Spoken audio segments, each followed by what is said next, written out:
Hi, I'm John Paul, and a really warm welcome back to my channel. Today I'm going to be doing the third video about bisexual identity.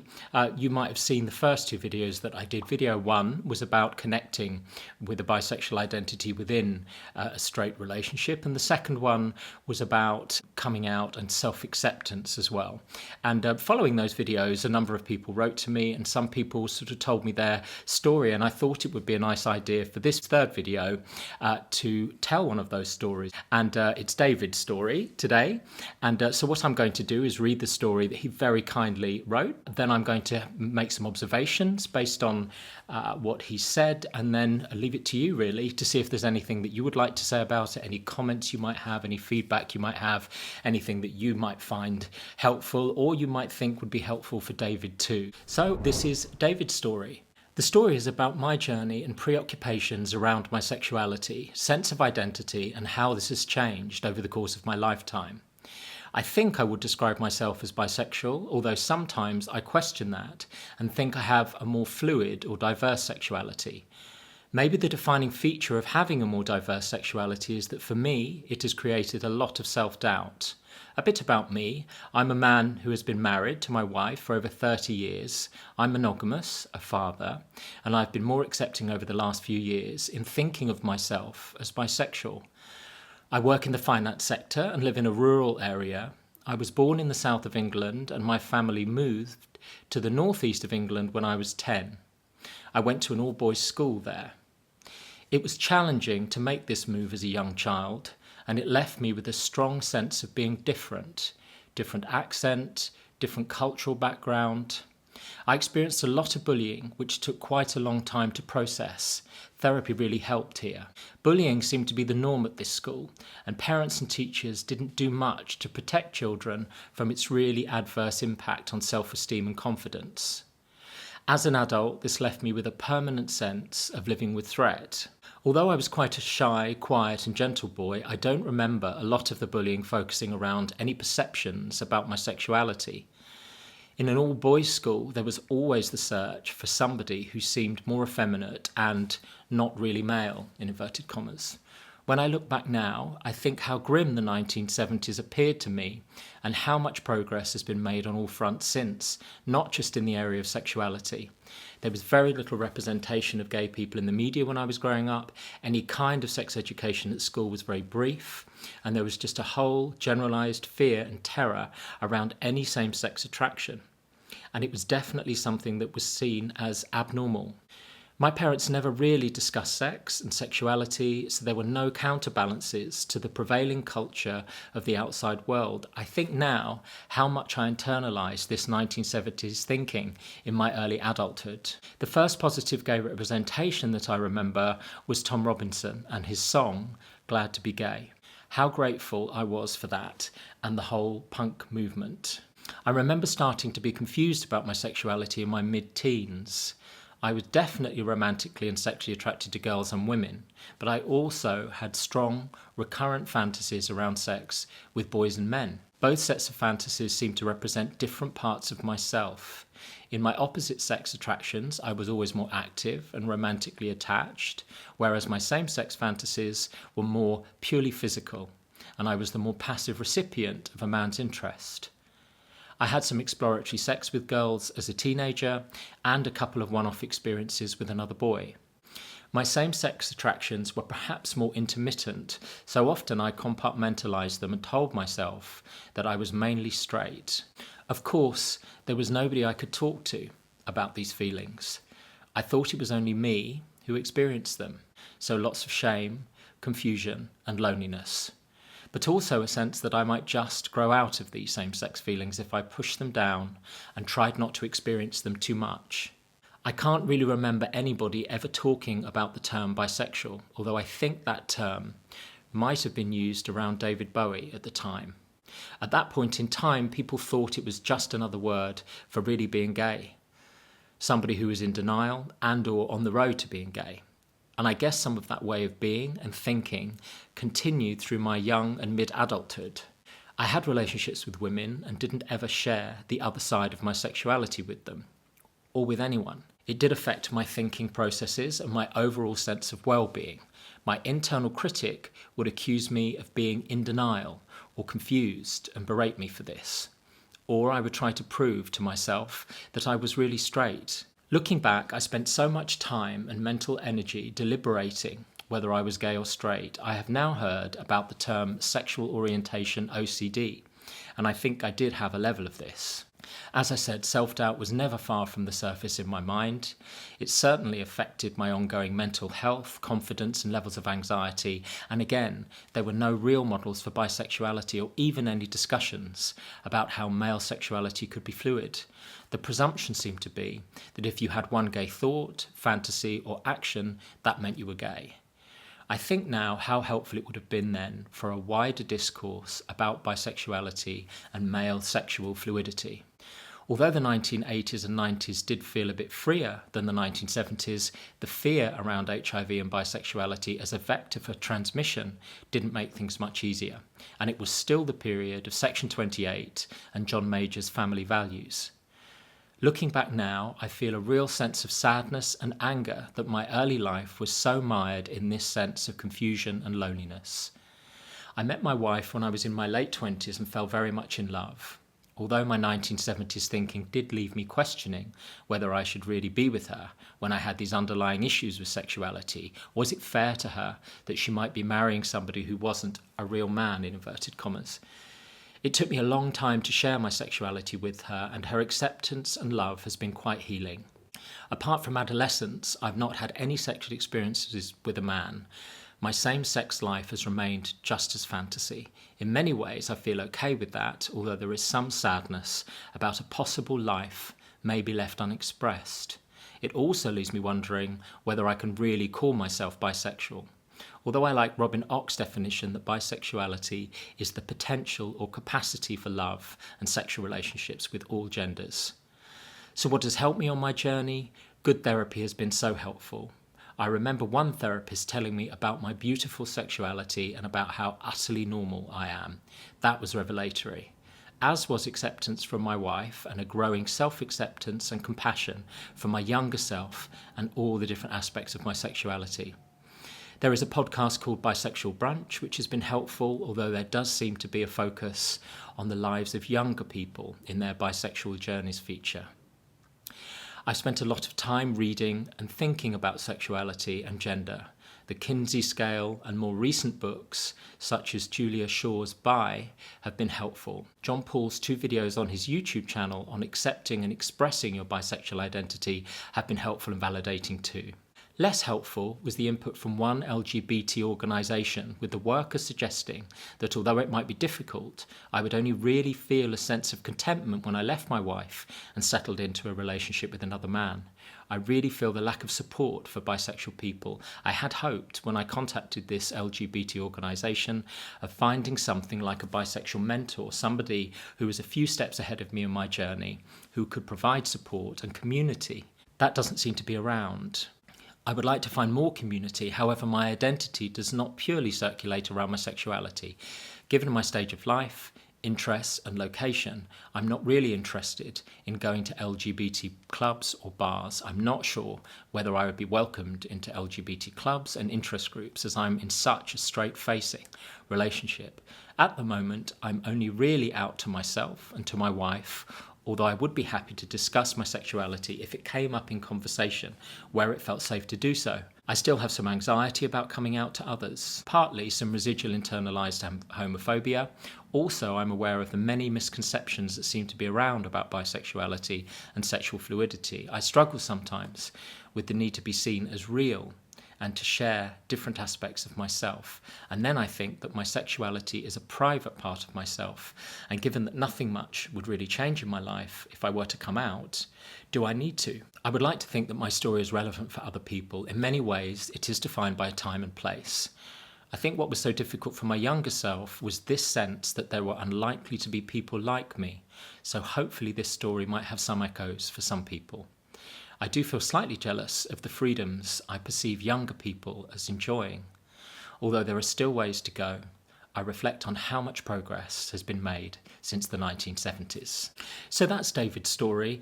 The first thing I wanted to say was thank you so much, David, for telling your story. Such a powerful story, told in such a sort of sensitive, thoughtful and reflective way. You might tell from some of the context, well, he says that he grew up in the 1970s. David's actually 63.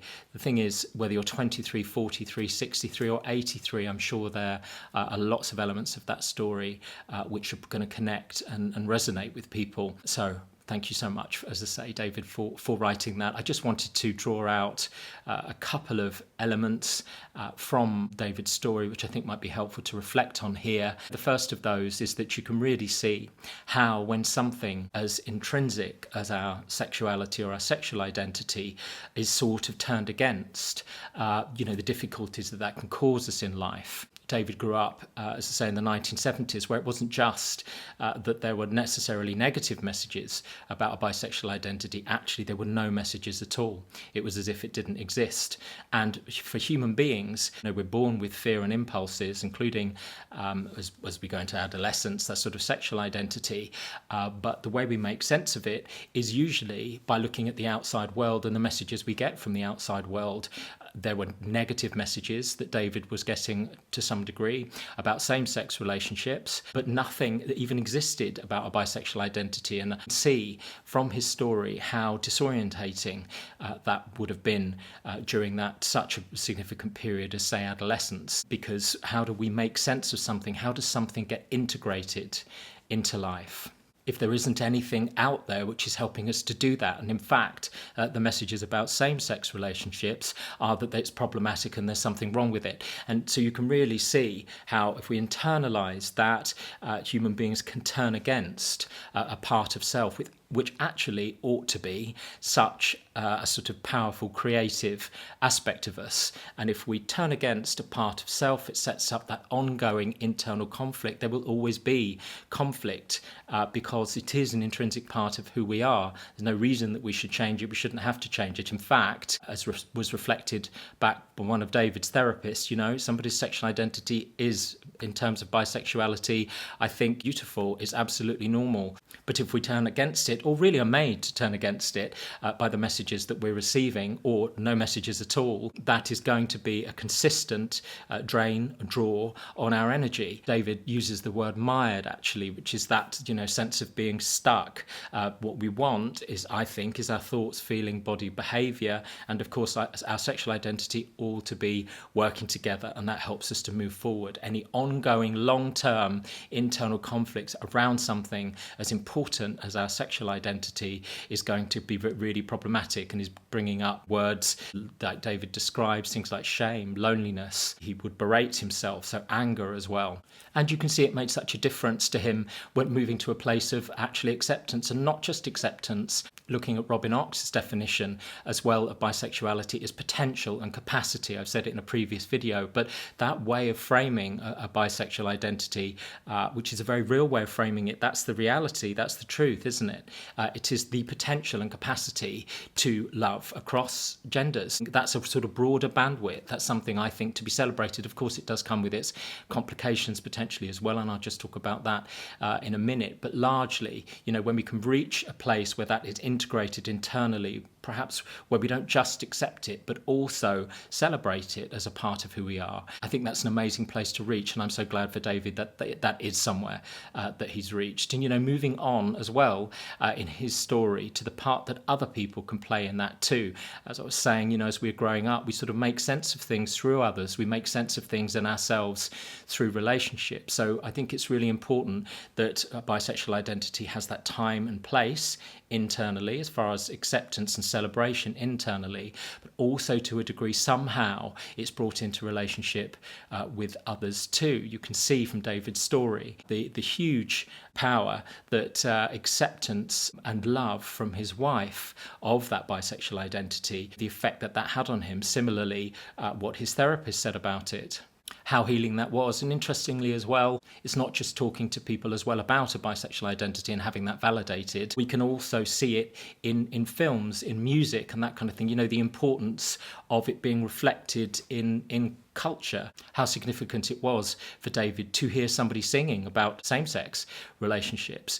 Suddenly it's seen, suddenly it's visible, suddenly in that situation the title of that song was Glad to Be Gay. It's actually validated by somebody else. It exists. He exists. And how powerful that is. So another element that comes through David's story, I think, is also how a bisexual identity gets a sense of time and place and gets integrated into relationships with others. And that's going to be very different for different people too. I've said that in a previous video. For some people, it's as much accepting and celebrating it internally. I think for most people, somehow, somewhere, it's important to bring it into relationship with others too. Interestingly, from David's story as well, you can see, the difficulty when it's brought into relationships with others and it may be rejected or criticised, or there's a misattunement or something feels like a misattunement when we do that. He described talking to somebody within an LGBT organisation, looking for kind of mentorship, looking for relationship, looking for it to have a place in relationship. And somebody said, well, you're only going to be happy when you leave your wife and go into a same-sex relationship. A couple of things here that really reminds me of some of those sort of myths around a bisexual identity, which is that it's somehow that kind of buy now, gay later situation, that somebody is saying it on their way to an entirely same-sex attraction. And I just don't think that that's true. Some people, perhaps the person who said that to David, that was their journey. Perhaps they know somebody whose journey that was. They always had a fundamentally same-sex attraction, but used a bisexual identity in some ways to make that transition easier in terms of their external environment or internally as well. But certainly the experience that I would have of working with people with a bisexual identity is that although, as David reflects, there is fluidity,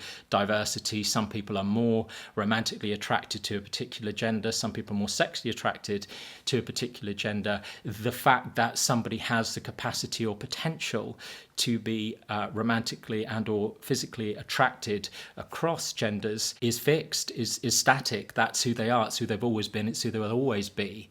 But you can really see how bringing it into relationship with, as I say, somebody who misattunes in that way and tries to impose their frame, but certainly wasn't David's, can be problematic. So it is important to bring it into relationship with people who we can trust as well, and choose who we can trust to talk to about it. I said in a previous video, I sat in supervision with a supervisor who'd been in the industry for about 20 or 30 years, who said something about a bisexual identity, which was one of the most sort of critical, pathologizing things that I've heard about anything. And when I reflect on that now, I think, how did she get away in some ways with thinking those things and believing those things about a bisexual identity over that period? She must have seen people who identified in that way. I mean, she was brought in as a supervisor to supervise trainees. And I think the reason she was able to do that is that pathological idea about it, the fact it was problematic or something to be worked on, something to be changed potentially. I think the trouble is that probably what somebody was seeing mirrored back to them was the message that they had internalized over the years, was the message that other people had told them too. So nobody pushed back, because what they were seeing was what, as I say, they had internalized. It's something problematic or pathological. So I hope, from David's story, and I hope from these comments that I'm making as well, that what David's therapist said, that it is utterly normal and it's beautiful, that sexuality, that is something that you internalize, if you haven't already, from this point on too. It's great to hear from David about the things that have helped him, whether that is, reading other people's books, that book by Julia Shaw called Bi, podcast, these videos, Bisexual Brunch, those things. It would be lovely to hear from you. If there are any other things that have been helpful for you, any other things that you would suggest. Also, interestingly, I think David's search for kind of that mentorship and community as well. We really do need to have community. I'm doing a podcast which is about loneliness. And of course, we can be amongst lots of other people. But if there's a part of us that's disconnected and part of us that isn't in relationship with others, then we can feel very lonely, particularly if it's as important as our sexual identity. As David says himself, it's not that he always wants to be talking about his sexuality with people. There is something, though, about the fact that people know and that it is not even mentioned, possibly. Equally, as you probably do need to somehow work out how to integrate it into a lived life as well. And so doing that in relationship with others and with other people that have been through that journey, I think is very powerful. David talks about people that are sort of a few steps ahead on that journey, looking for a kind of mentor around that. And I can really see why that's something David would be looking for, would be helpful for people. The only thing that I would say about that is that following these videos going up, I've been approached by people who are in kind of opposite sex relationships, who have a bisexual identity. Some of them, as in David's case, don't or haven't, other than during adolescence, but certainly not within a marriage, sort of acted on any sexual attraction.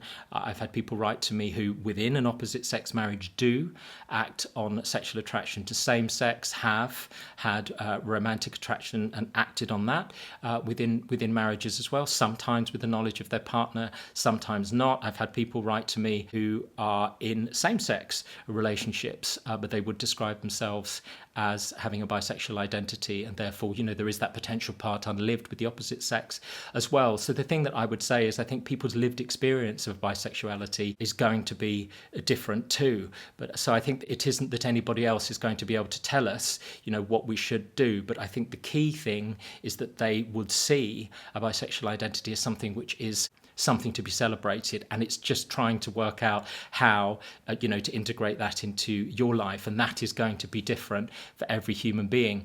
Whether some people, as far as how much they want to bring it into relationship, is to read a book or to listen to podcasts or to speak to a friend, maybe that's enough throughout somebody's life. For somebody else, they want to do the bisexual brunch and podcast and be talking to people all the time about it and mentoring other people and helping other people. But that's a very personal thing, and I think that's the importance, isn't it? The wonderful thing about having community, the wonderful thing about having that kind of mentoring role, and also trusting your own internal compass about things, what you think and feel about it, always keeping an eye on what's comfortable for you, what feels right for you, whether that's who you bring it into relationship with, how you express your sexual identity, romantic identity here. It's that combination of working it out with others, being informed by what other people can say about it, look at other people's example, but fundamentally it's you forming that for yourself. It's you being able to trust the decisions that you make around it and how you're going to go forward with it. And then just to finish off here, something that I mentioned in the video 2 around bisexuality, but David mentions as well, is that, if you're looking at how a bisexual identity should really be celebrated, there's also, if we're looking at monogamous relationships, there is that potential issue or something to be worked through and processed, which is going to be about what happens to that part that's possibly never going to be expressed. Some people work out ways to do that. As I said, they're within monogamous relationships and express the sexuality too. But, for quite a lot of people, that isn't something that will happen. So I think, as I said, that part needs a time and a place too, somewhere in relationship with self, somewhere in relationship with others, perhaps a therapist. So those are my reflections on it. Oh my goodness, thanks again, David, for what you've written. I really hope it's been helpful for people. I would love, as ever, to hear what other people have to say, just about your own experience. Tell your story, whether that's beneath this video or other videos. Also, do write to me with your story. If you'd like me to read your story on here, you think it would be helpful for you, of course. I always encourage people generally in life to tell your story, and I'm more than happy to read stories on here for you, just for your own benefit. Also, if you think it might be helpful for other people too. So I would love to hear from you. If you do like the video, then please do give it a like. Please subscribe if you haven't already. Of course, please share it if you think it might be helpful for other people as well. Thank you for watching, and take care.